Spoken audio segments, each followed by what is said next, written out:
السلام عليكم ورحمة الله. بسم الله الرحمن الرحيم. رب اشرح لي صدري ويسر لي أمري واحلل عقدة من لساني يفقه قولي.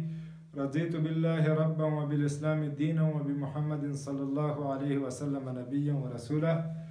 راځو په طبیعي حرکتونو کې مثالونه حلوو. افقي پرتاب دی. مثال داسې دی، یوه کړکۍ ده، د ځمکې نه 8 متره جګه ده. تاسې په دې کړکۍ کې 50 کوار کوئ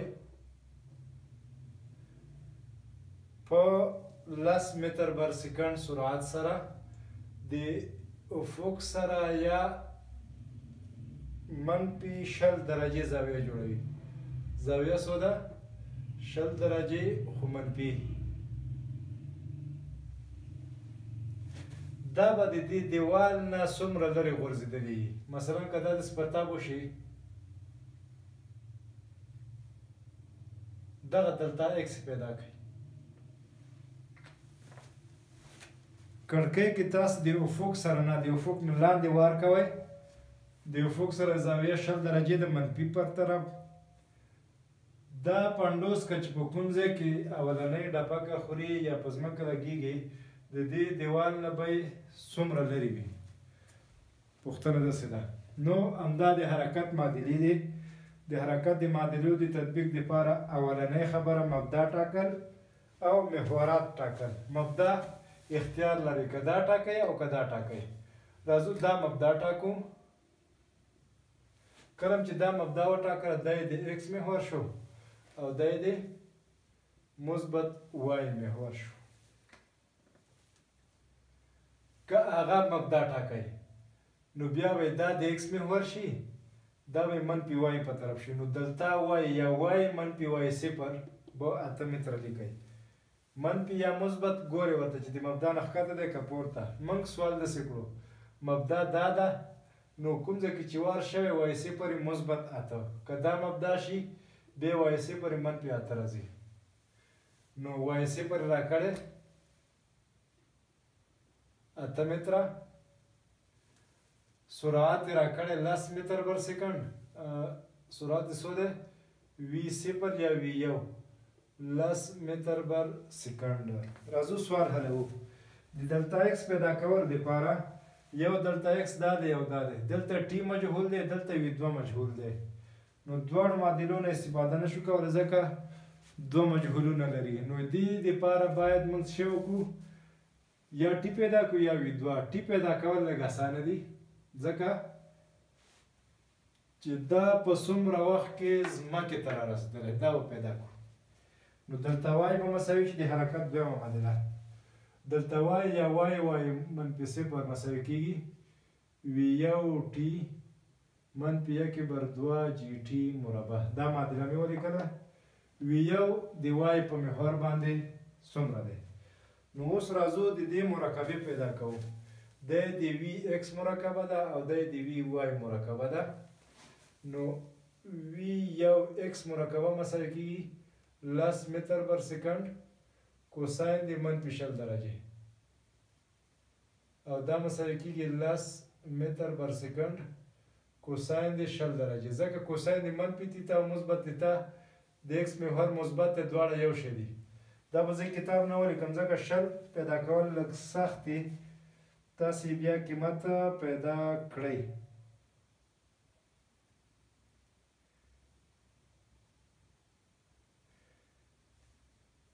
په موبایل سره هم کې چې قیمت څو دی. په همدې ترتیب د وای مرکبه v0 10 متر بر سکند ساین د منفي 60 درجې او دا مساوي کېږي منفي 10 متر بر سکند ساین د 60 درجې. منفي ځکه راغلو چې د وای محور څنګه دی؟ ښکته طرف ته دی. کله چې دا مرکبې پیدا کړې نو اوس قیمت پیدا کولی شو.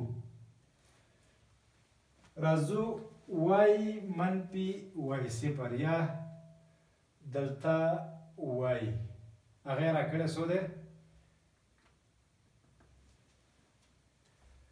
مبدا دا ده حرکت چپ طرف ته روان دی دا به دلته وایي ولیکو وایي 0.9 ټول تغییر مکان ځکه دا جسم چې د دې ځای نه دې ځای ته رارسېږي څومره تغییر مکان پیدا حلوي و توی کوي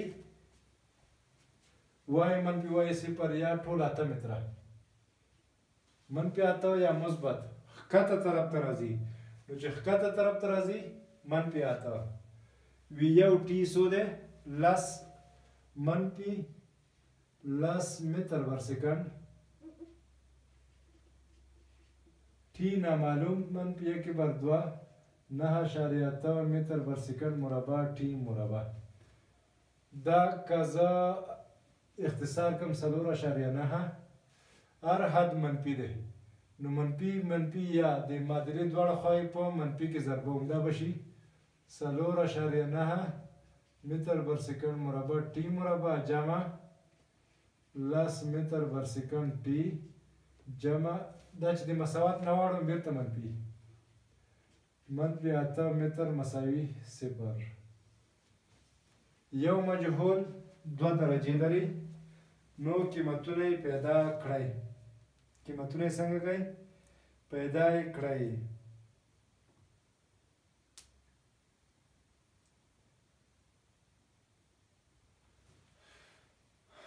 وی یو ټي دې ځای ته پام نه دی وی یو په ضد شی ولیکو د وای په محور باندې 10 متر پر سکند ساين دې شلو پاتې دی دلته څه شی پاتې دی ساين دې شل درجې ضرب ټي ساين دې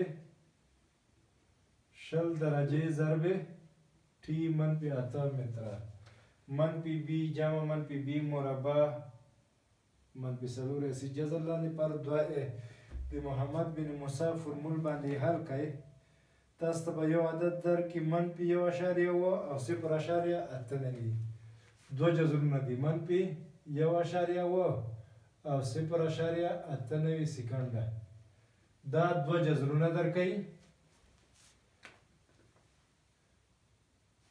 د اولنی جذر هغه دی چې داسې مخته لاړ شو دا قیمت دی دې سره موږ کار نه لرو یعنی د دې جذر سره کار نه لرو ځواب څو دی 0.89 سکند او 0.89 سکندو کې دا ځمکې ته راورسېدو د ایکس په محور باندې به څومره تغییر مکان توی کړی همدغه دلته ایکس مساوي کېږي وی یو ایکس ټي وی یو ایکس څو دی 10 متر کوساین د شل 10 متر بر سکند کوساین د شل درجې ضرب ټي د ایکس په محور باندې تعجیل څو دی 0 دی نو همدا شو دا بشي 10 متر بر سکند کوساین د شلو په موبایل پیدا کوي ټي څو دی 0.89 سکند سکند به د سکند سره اختصار شي دا 10 چې دې کې ضرب کړم 9.8 بشي 9.8 متر کوساین د شل درجې کوساین د شلو عدد ته واړوئ دې کې ضرب کړئ تاسو ته به قیمت درکړي 9.2 متره 9.2 متره